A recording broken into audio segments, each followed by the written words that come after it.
Hello friends, मैं विकास शाक्य और आज है 31 मई 2020। तो आज आखिरी दिन है मई के महीने का और आज के जो करंट अफेयर टॉपिक्स हैं एक एक करके आइए उनको देखते हैं कौन कौन से हैं। सबसे पहला टॉपिक जो मैं डिस्कस करने जा रहा हूँ वो है नेशनल जुडिशियल अपॉइंटमेंट कमीशन। इसका क्या मतलब है, ये है क्या? एक्चुअली हमारे यहाँ जो सुप्रीम कोर्ट है और हाई कोर्ट है, इसमें जो जजेस की नियुक्ति होती है, जो जज होते हैं उनका जो अपॉइंटमेंट होता है, उसके लिए एक कॉलेजियम सिस्टम बनाया था। जो सुप्रीम कोर्ट और हाई कोर्ट के जजों ने मिलकर के एक कॉलेजियम सिस्टम, एक सिस्टम बनाया था जिसके तहत ही जजों की नियुक्ति की जाएगी। तो ऐसा इसलिए किया गया था कि सुप्रीम कोर्ट और हाई कोर्ट के अगर जज रहेंगे और किसी भी तरह का कोई भी राजनीतिक हस्तक्षेप अगर नहीं होगा, कोई नेता, कोई प्रधानमंत्री, कोई मंत्री अगर इसमें हस्तक्षेप नहीं करेगा, तो ये ज्यादा से ज्यादा पारदर्शी रहेगा और इसमें जो आपकी पक्षपात होने की संभावनाएं होती हैं कि भाई प्रधानमंत्री ने या फिर मंत्री ने या मंत्रिमंडल ने अपने हिसाब से तय कर लिया कोई जज, तो वो उनके फेवर में फैसले देगा या फिर कुछ महत्वपूर्ण फैसलों पे प्रभाव डाल सकते हैं ये मंत्री या नेता। तो इस वजह से एक कॉलेजियम सिस्टम बनाया गया था। आप उसके बारे में अलग से पढ़ सकते हो कॉलेजियम सिस्टम क्या था। अभी जो ये नेशनल जुडिशियल अपॉइंटमेंट कमीशन की न्यूज आई है वो इसलिए आई है क्योंकि सुप्रीम कोर्ट ने मना कर दिया है इस नेशनल जुडिशियल अपॉइंटमेंट कमीशन को बनाने से। मतलब इस पे एग्री नहीं कर रहा है क्योंकि जो हमारा पहले सुप्रीम कोर्ट और हाई कोर्ट के जजेस ने मिल करके जो बनाया था सिस्टम, जिसको कॉलेजियम सिस्टम कहते थे, उससे हमारे नेता खुश नहीं थे। उनको लग रहा था हमारा जरा सा भी हस्तक्षेप नहीं है तो कैसे बात बनेगी। तो उन्होंने ये कहा कि ऐसा करते हैं कि हम एक नेशनल जुडिशियल अपॉइंटमेंट सिस्टम बनाते हैं जिसमें हम और सरकार के बंदे दोनों मिलकर के, मतलब कोर्ट, सुप्रीम कोर्ट का जो जो हाई कोर्ट, जो सुप्रीम कोर्ट का जज है, सबसे बड़ा जज है जिसको चीफ जस्टिस ऑफ इंडिया कहते हैं, वो और सरकार के कुछ लोग मिलकर के और विपक्ष का एक नेता मिलकर के एक जुडिशियल अपॉइंटमेंट कमीशन बना सकते हैं। और ये जो जुडिशियल अपॉइंटमेंट कमीशन होगा यही मिल करके जजों की नियुक्ति और उनके तबादले से रिलेटेड फैसले लेगा, उनसे जुड़े हुए फैसले लेगा। तो सुप्रीम कोर्ट ने कहा कि नहीं, अगर आप इसमें आते हैं, हस्तक्षेप होता है राजनीतिज्ञों का, तो इसकी स्वतंत्रता पे फर्क पड़ेगा। किसकी? जो हमारी जुडिशरी है, जो हमारी न्यायपालिका है, उसकी स्वतंत्रता पे फर्क पड़ेगा। जो नेता हैं वो अपने हिसाब से, या जो फिर सरकार है वो अपने हिसाब से इनकी नियुक्ति कर सकती है और अपने पक्ष में फैसले ले सकती है, जिससे जो न्याय प्रक्रिया है वो पारदर्शी नहीं रह जाएगी। हो सकता है कि अपने पक्ष में फैसले लेने के लिए जो न्याय है उसी को मार दिया जाए, न्याय को ही मार दिया जाए और अपने हिसाब से फैसले दिलवा दिए जाए। तो इस वजह से सुप्रीम कोर्ट ने कहा है कि ये जो आपका नेशनल जुडिशियल अपॉइंटमेंट कमीशन है, जो आप जिसकी आप बात कर रहे हो, वो किसी भी तरीके से भारत के अंदर जो है, जो न्यायपालिका है उसकी स्वतंत्रता को सुरक्षित नहीं रख पाएगा, इसलिए सुप्रीम कोर्ट इससे एग्री नहीं कर रहा है। तो रिटन एग्जाम वगैरह में इससे रिलेटेड क्वेश्चन आ सकते हैं कि क्या आप एग्री करते हैं या नहीं नेशनल जुडिशियल अपॉइंटमेंट कमीशन से, क्या होना चाहिए क्या नहीं होना चाहिए, इस तरह की चीजें पूछी जा सकती हैं। उसके अलावा ये कब आया था? ये 2014 में ये रखा गया था कॉलेजियम सिस्टम को रिप्लेस करने के लिए। पहले कॉलेजियम सिस्टम था, बाद में ये कहा गया कि सरकार ने ये कहा कि हम कॉलेजियम सिस्टम को किससे रिप्लेस करेंगे? एनजेएसी यानी नेशनल जुडिशियल अपॉइंटमेंट कमीशन, इसकी जगह हम लेकर आएंगे। ठीक है, अब ये देखते हैं जो इंपॉर्टेंट चीजें जो पूछी जा सकती है। हालांकि अगर सुप्रीम कोर्ट ने इसके लिए मना कर दिया है तो ये इतना इम्पोर्टेंट बहुत ज्यादा तो नहीं रह जाता, फिर भी इस पे चीजें चल रही हैं, बातचीत चल रही है। तो सरकार की तरफ से जो रखा गया है सामने प्रस्ताव, उसमें ये कहा गया है कि नेशनल जुडिशियल अपॉइंटमेंट कमीशन में जो लोग होंगे उनमें एक तो होगा चीफ जस्टिस ऑफ इंडिया यानी भारत का मुख्य न्यायाधीश होगा, दूसरा होगा 2 सीनियर जज होंगे जो सुप्रीम कोर्ट के होंगे, यानी जो आपका चीफ जस्टिस ऑफ इंडिया है वो भी सुप्रीम कोर्ट का सबसे बड़ा जज होता है। उसके अलावा जो 2 सबसे बड़े जज होंगे सुप्रीम कोर्ट के जज के, सुप्रीम कोर्ट के मुख्य न्यायाधीश के अलावा जो दूसरे जो उससे 2 नीचे जज होंगे वो भी इसके मेंबर होंगे। उसके अलावा जो हमारे कानून मंत्री होते हैं, जैसे इस समय रविशंकर प्रसाद हैं, वो आईटी मिनिस्टर भी हैं इस समय, तो वो होंगे जो कानून मंत्री हैं, जो भी कानून मंत्री होगा वो होगा। उसके अलावा 2 जो है बहुत ही एमिनेंट पर्सनालिटीज होंगी, बहुत ही जो एमिनेंट का मतलब होता है प्रसिद्ध लोग, तो जो बहुत ही प्रसिद्ध लोग होंगे, एमिनेंट पर्सनालिटीज, वो इसमें रखे जाएंगे। ठीक है, अब वो 2 एमिनेंट पर्सनालिटीज कौन चुनेगा? जो प्रसिद्ध लोग होंगे उनको चुनेगा कौन? उनका एक पैनल होगा, उनको चुनने के लिए भी एक पैनल होगा। उस पैनल में कौन कौन होंगे? एक तो होंगे प्राइम मिनिस्टर, दूसरे होंगे चीफ जस्टिस ऑफ इंडिया और तीसरे होंगे लीडर ऑफ अपोजिशन यानी विपक्ष का नेता भी शामिल किया जाएगा।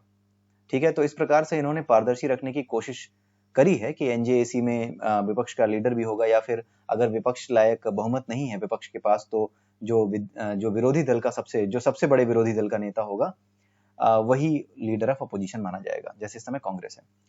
तो ये चीज कही गई थी।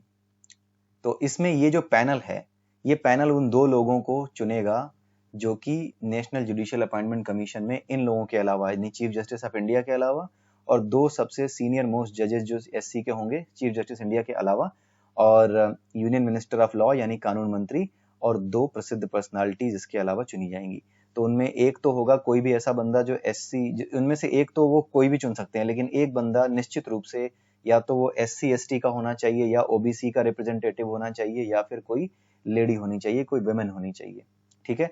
और ये जो बंदे होंगे जो दूसरे नॉमिनेट किए जाएंगे, जो कि एससी एसटी ओबीसी या वुमेन होगी, जो दूसरे जिसके लिए शर्त रखी गई है, ये एक बार अगर नॉमिनेट हो गए, एक बार अगर इसके मेंबर बन गए, तो दूसरी बार ये इसके मेंबर नहीं बन पाएंगे। दूसरी बार इनका नॉमिनेशन यानी दूसरी बार इनको नाम निर्देशित नहीं किया जा सकेगा।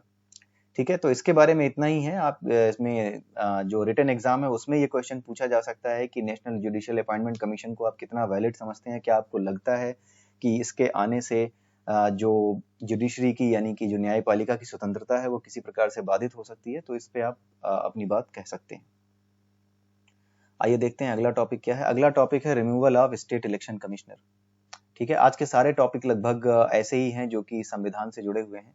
Removal of state election commissioner, अभी क्या हुआ है कि एक नियम पास हुआ था, एक एक्ट पास किया था जिसका नाम था panchayati raj ordinance and consequential government orders in Andhra Pradesh. ये panchayati raj ordinance and consequential government orders in Andhra प्रदेश।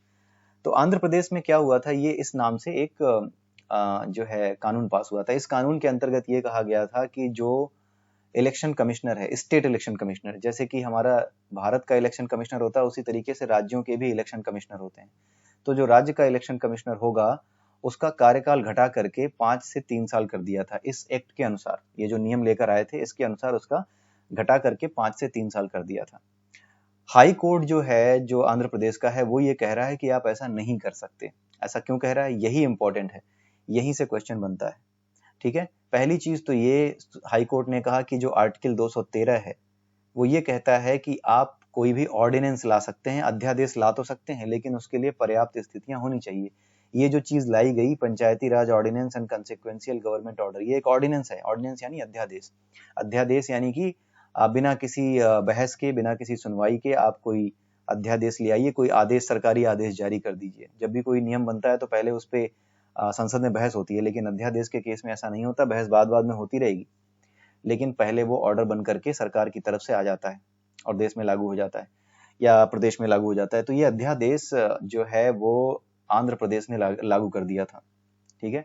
आंध्र प्रदेश ने जब ये अध्यादेश लागू किया तो हाई कोर्ट ने कहा आंध्र प्रदेश के कि आप ये गलत कर रहे हैं, क्योंकि सबसे पहले तो आर्टिकल 213, आर्टिकल 213 यानी ये जो आर्टिकल है वो इसलिए है कि आप किन परिस्थितियों में अध्यादेश ला सकते हैं, और उसकी शर्त यह है कि ऐसी परिस्थितियां विद्यमान होनी चाहिए कि आपको अध्यादेश लाना पड़ रहा है। आप ऐसे ही अध्यादेश बिना किसी कारण के नहीं ला सकते, और ये जो फैसला लिया गया ऐसा लग रहा है जैसे कि ऐसे ही ले लिया गया, कोई जरूरत नहीं थी। और उससे भी बड़ी बात ये कि जो हमारा आर्टिकल 243 है, 243 है, उसमें एक सेक्शन है 243 के, वो ये कहता है कि किसी भी तरह से जो हमारा इलेक्शन कमिश्नर होता है यानी चुनाव आयुक्त होता है स्टेट का, राज्य का जो चुनाव आयुक्त होता है, वो उसको किसी भी तरीके से हटाया नहीं जा सकता सरकार की मर्जी से। उसको हटाने के लिए वही प्रोसेस फॉलो करना होगा, ऐसे किसी नियम से नहीं हटाया जा सकता जो नियम इन्होंने बना दिया था। अगर उसको हटाना है तो उसको हटाने के लिए सरकार को वही प्रोसेस फॉलो करना होगा, संसद में कार्यवाही होगी, उसके ऊपर क्या चलेगा, एक मुकदमा, एक मतलब संसद में वो उसको क्या कहते हैं, जो इम्पीचमेंट होगा, मतलब सुप्रीम कोर्ट और हाई कोर्ट के जज का इम्पीचमेंट होता है, इम्पीचमेंट से ही वो हटाए जाते हैं। ठीक है। तो हाई कोर्ट के जज के इम्पीचमेंट के बिना आप उसे नहीं हटा सकते। इसीलिए 243 के जो आर्टिकल है उसमें ये लिखा हुआ है कि रिमूव द एसईसी यानी state election commissioner only in the manner high court जजेस आर रिमूव्ड। जिस तरीके से हाई कोर्ट के जज रिमूव किए जाते हैं, यानी कि संसद में उनके खिलाफ इम्पीचमेंट ला करके ही किया जाता है। ठीक है। तो उनके विरुद्ध जब तक इम्पीचमेंट नहीं लाया जाएगा तब तक आप उनको नहीं हटा सकते। तो ये चीज का हवाला दिया हाई कोर्ट ने कि आप संविधान के विरुद्ध काम कर रहे हैं। ठीक है, तो जैसे 243 के है उसी तरीके से 243 के तो राज्यों के चुनाव आयुक्तों के लिए है। अब केंद्र का जो चुनाव आयुक्त होता है उसके ऊपर भी यही नियम लागू होता है। सरकार ऐसे ही बस कोई नियम ला करके उसको नहीं हटा सकती, उसको हटाने के लिए उसका इम्पीचमेंट होगा। जैसे राष्ट्रपति का हो सकता है उसी तरह से उसका भी इम्पीचमेंट होता है। ठीक है, तो इस वजह से रिमूव कर दिया स्टेट इलेक्शन कमिश्नर का जो ऑर्डर आया था, उस ऑर्डर को उन्होंने क्या कर दिया, हटा दिया हाई कोर्ट ने। उसने कहा कि आपका ये फैसला सही नहीं है और उनको वापस बहाल किया जाए। उनका नाम क्या है, उनका नाम है रमेश कुमार, ये भी याद रखिएगा, रमेश कुमार। इसके बारे में पूछा जा सकता है कि आंध्र प्रदेश के कौन से स्टेट इलेक्शन कमिश्नर थे जिनको panchayati raj ordinance and consequential government orders के द्वारा हटा दिया गया था और बाद में रीइंस्टेट कर दिया गया, यानी बाद में उनको वापस उनका पद दे दिया गया। ठीक है, तो ये भी पूछा जा सकता है, तो रमेश कुमार का नाम याद रखिएगा। उसके अलावा आर्टिकल 213, आर्टिकल 243 यानी 243 और आर्टिकल 324 जो ये लास्ट में मैंने यहाँ लिखा हुआ, ये तीनों आर्टिकल्स आप एक एक बार देख जाइएगा, ये इंपॉर्टेंट है क्योंकि ये एक इंपॉर्टेंट न्यूज आइटम है। ठीक है, रिमूवल ऑफ इलेक्शन कमिश्नर, क्योंकि ये कॉन्स्टिट्यूशनल मशीनरी से जुड़ी हुई चीज है। अब देखते हैं सेडिशन लॉ, ये भी संविधान और कानून से जुड़ा हुआ ही है। तो आज बहुत ज्यादा कुछ ऐसा मुझे मिला नहीं, जो कि संडे भी था तो बहुत ज्यादा ऐसा कुछ आया नहीं जिसके बारे में हम डिस्कस कर सकें। तो ये जो आइटम्स थे जो अभी रिसेंटली न्यूज में थे, ये सारे के सारे आइटम्स बेसिकली संविधान और कानून से जुड़े हुए ही थे, तो मैंने इन्हीं को पिक कर लिया। तो आइए देखते हैं सेडिशन लॉ के बारे में। सेडिशन कहते हैं राजद्रोह को। ठीक है, देशद्रोह, राजद्रोह जो कह दिया जाता है, उससे रिलेटेड एक नियम आया था 1870 में। ये नियम आया था और ये नियम किसने लाया था, 1870 की बात थी तो ब्रिटिश गवर्नमेंट लेके आई होगी। और 124 ए, ये जो नियम है 1870 के अंतर्गत, ये 124 ए में इसका जो है जिक्र किया गया है। किसमें, संविधान में नहीं, क्रिमिनल प्रोसीजर कोड में। ठीक है, जो आईपीसी की धारा है, जो क्रिमिनल की धारा है इंडियन पीनल कोड में, क्रिमिनल प्रोसीजर कोड में नहीं, इंडियन पीनल कोड में इसको मेंशन किया गया है धारा 124 ए के तहत। तो 1870 में अंग्रेजों ने धारा 124 ए के तहत ये नियम बनाया कि ऐसी कोई भी बात कोई कहता है अगर, या ऐसा कोई भी काम कोई ऐसा करता है, या कोई ऐसा लेख लिख देता है, या कोई ऐसा भाषण दे देता है जो कि सरकार के विरुद्ध में हो, गवर्नमेंट के विरुद्ध में हो, तो इसे राजद्रोह माना जाएगा और उसके खिलाफ इस एक्ट के तहत कार्यवाही की जाएगी। अब इस एक्ट के तहत सबसे पहली कार्यवाही किस पे की गई थी, ये भी जानने लायक चीज है। सबसे पहली इस एक्ट के अंतर्गत जो कार्यवाही की गई थी वो बाल गंगाधर तिलक के खिलाफ की गई थी 1897 में। 1897 में क्या हुआ था कि दो भाई थे पुणे में, चापेकर ब्रदर्स उनको कहते हैं, वो चितपान ब्राह्मण थे महाराष्ट्र के। उन्होंने क्या किया था कि रैंड और आयस्ट दो डॉक्टर्स थे जो आए हुए थे ब्रिटेन से, और उस समय प्लेग फैला हुआ था, तो प्लेग की महामारी के समय वो सबको चेक करने आते थे। तो उसी बीच में औरतों को भी प्लेग हुआ था, तो औरतों को इन्होंने जब चेक किया तो उन्होंने जो है, जो ब्राह्मण थे, ये जो चितपान ब्राह्मण थे जिनका नाम मुझे अभी याद नहीं आ रहा, लेकिन वो चितपान ब्राह्मण थे, और उनको जो है उन्होंने क्या किया कि इनको जब पता लगा कि ये जो ब्रिटेन से जो बंदे आए हैं, जो डॉक्टर आए हैं, वो हमारी महिलाओं को चेक करने के बहाने कुछ बदतमीजी कर रहे हैं। होता ये है कि जो प्लेग होता है उसमें जो आपके ये बगल होती है, यहाँ पे गले में, यहाँ पे गिल्टियां हो जाती हैं। जब ये बीमारी होती है तो गिल्टियां बन जाती हैं, तो वो डॉक्टर क्या करते थे, वो छू करके देखते थे। अब उन्हें भारतीय संस्कृति के बारे में नहीं पता रहा होगा कि किस तरीके से यहाँ पे औरतों के साथ कितना किस तरह का पर्दा और किस तरह की व्यवस्था होती है। हो सकता है वो जानबूझ के करते हो सकता है उन्हें पता ना रहा हो, तो कुछ भी रहा हो, लेकिन इन दोनों भाइयों ने, चापेकर ब्रदर्स ने क्या किया, रैंड और आयस्ट को इसीलिए गोली से मार दिया।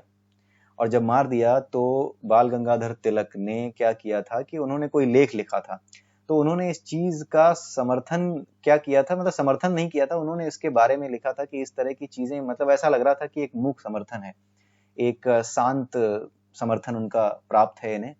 और इसी वजह से जो उस समय ब्रिटिश गवर्नमेंट थी, उन्होंने कहा कि बाल गंगाधर तिलक के ऐसे लेख लिखने की वजह से ही, उनको बहाना मिल गया, तो उन्होंने कहा कि ऐसे लेख लिखने की वजह से ही, ऐसी बातें करने की वजह से ही, ऐसे भाषण देने की वजह से ही ये जो युवा है भारत का वो बिगड़ रहा है। और इसी वजह से इन दो ब्राह्मणों ने, चितपान ब्राह्मणों ने, जो चापेकर ब्रदर्स से, इन्होंने रैंड और आयस्ट को गोली मारी है, और इसीलिए बाल गंगाधर तिलक के खिलाफ जो है वो सेडिशन लॉ उन्होंने लगा दिया, राजद्रोह का केस उन्होंने लगा दिया। अभी ये न्यूज में इसलिए है क्योंकि एक एमएलए थे आसाम के, उन्होंने क्या किया था कि कोविड-19 को लेकर के कुछ ऐसी सूचना जारी कर दी थी जो कि सही नहीं थी। बेसिकली एक पैनिक का माहौल उससे क्रिएट हो रहा था, ऐसा गवर्नमेंट का कहना था कि पैनिक का माहौल क्रिएट होता है। उसके अलावा पैनिक के माहौल के अलावा उसमें एक चीज और थी कि ये किसी तरीके से धार्मिक भावनाएं भी भड़का सकता था। तो इस तरह के आरोप उन पे लगे थे, और इसी आरोप के तहत जो है उनको गिरफ्तार किया गया, और गिरफ्तार करने के बाद उनको जेल में जो है अंडर अरेस्ट कर लिया गया, उनको उसमें रखा गया हिरासत में। अब उनको रिहा कर दिया गया है इस समय। तो ये जो चीजें हैं, इन्हीं को देख करके इस पे काफी बहस चलती है सेडिशन लॉ को लेकर के कि ये सेडिशन लॉ इतना आसान क्यों है किसी पे अप्लाई करना। ये अंग्रेजों के समय का बनाया हुआ था, और अंग्रेजों ने सीधी सी बात है भारतीयों को दबाने के लिए ही इसको इतना आसान रखा था, इसके इस्तेमाल को। तो आज भी उसी रूप में ये क्यों चला आ रहा है कि सरकार के विरुद्ध बोला ही नहीं जा सकता। तो इस चीज को लेके काफी बहस चलती है। कई लोग ऐसे भी होते हैं सरकार के विरुद्ध ऐसे ही उनका मन करता है तो बोलते रहते हैं। कुछ ऐसे होते हैं जिनकी बातें सही होती हैं, सुनी जानी चाहिए, फिर भी कई बार लगता है कि नहीं कुछ ज्यादती हो रही है। तो वैलिड पॉइंट्स दोनों हैं कि हाँ, क्या अगर आपको बोलने की आजादी दी गई है तो क्या आप कुछ भी बोलेंगे, और अगर सेडिशन लॉ है तो क्या आप इसका इस्तेमाल राजनीतिक प्रभुत्व के लिए कैसे भी करेंगे। तो दोनों ही पक्ष हैं, तो दोनों ही पक्षों से आपको क्वेश्चन किसी भी पक्ष की तरफ से आ सकता है। तो ये रिटन एग्जाम के लिए बहुत इंपॉर्टेंट है। प्री एग्जाम के लिए इसमें यही पूछा जा सकता है कि ये लॉ किस सेक्शन के अंतर्गत है, और कई बार कंफ्यूज करने के लिए वो आईपीसी की जगह जो है वो भारत का संविधान लिख देता है, और वहां पे लोग कंफ्यूज हो जाते हैं, फटाफट लेते हैं भारत के संविधान, पहला ही ऑप्शन रहता है। अक्सर ऐसी क्वेश्चंस में याद रखिएगा, पहला ही ऑप्शन कंफ्यूज करने वाला गलत ऑप्शन होता है। जैसे 124A है ना, जब भी आएगा तो सबसे पहला ऑप्शन यही होगा, क्योंकि पहले नजर उसी पे जाएगी, आपको ठीक है लगाओ।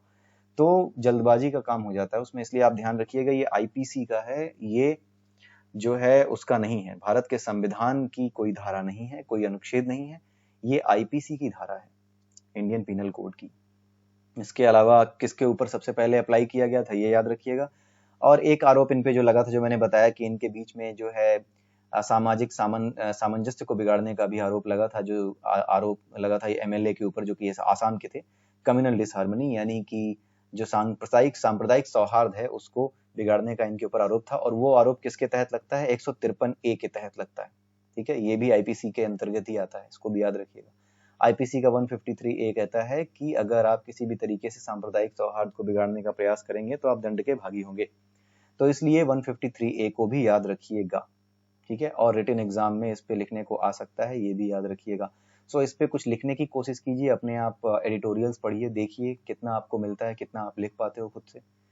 और आज के लिए बस यही 3 टॉपिक थे, ये तीनों बहुत इंपॉर्टेंट है, इनमें से कुछ भी छोड़ने लायक नहीं है। एक एक चीज जो इसमें मैंने लिखी है आप इसको नोट कीजिए, ये बहुत जरूरी है किसी भी एग्जाम में। अगर आप एलएलबी कर रहे हैं तब तो बहुत ही इंपॉर्टेंट है, अगर आप कहीं आरबीआई एसबीआई कहीं पर भी एग्जाम दे रहे हैं, और खास करके जो किसी भी स्टेट का अगर पीसीएस एग्जाम दे रहे हैं, तो इन टॉपिक्स में से एक क्वेश्चन तो आपको मिलने के बहुत चांसेस हैं, खास करके सेडिशन लॉ को लेकर के। और इससे पहले जो टॉपिक मैंने डिस्कस किया था, removal of state election commissioner और नेशनल, ये इतना इंपॉर्टेंट नहीं है, फिर भी आप इसको याद रखिएगा, क्योंकि जब इस पे अभी झगड़ा चल रहा है, रगड़ा चल रहा है, तो बहुत कम चांसेस होते हैं कि जिसपे अभी किसी कंक्लूजन पे नहीं पहुंचा मामला, किसी निष्कर्ष पे मामला नहीं पहुंचा, उससे क्वेश्चंस आने के चांसेस कम होते हैं। लेकिन यहाँ पे क्या है कि ये सीधा सा एक केस है, संविधान का एंगल है इसमें, इसलिए आप इसको और इसको, सेडिशन लॉ, इन दोनों को बड़े अच्छे से पढ़ लीजिएगा। ठीक है, तो आज के लिए बस इतना ही। Thank you, bye bye. मेरा चैनल लाइक कीजिए, सब्सक्राइब कीजिए प्लीज, व्यूज बड़े कम आ रहे हैं, तो आप इसको शेयर कीजिए अपने दोस्तों के साथ। इसमें ऑब्वियसली आपको अच्छे टॉपिक्स में दूंगा, और आप इसको ऑब्वियसली पढ़ करके किसी भी एग्जाम में, जो कि 1 डे एग्जाम होता है, एटलीस्ट प्री का जो एग्जाम होता है, ऑब्जेक्टिव क्वेश्चंस के जो एग्जाम होते हैं, उसमें आपको इसमें से काफी चीजें मिल जाएंगी। काफी क्या, बहुत कुछ मिलेगा, जो भी जनरल नॉलेज या जनरल स्टडीज से रिलेटेड है, जो करंट अफेयर से रिलेटेड है। इसलिए इसे शेयर कीजिए, अपने दोस्तों को बताइए, और एंजॉय कीजिए। कल फिर मिलेंगे। Have a nice day and bye bye.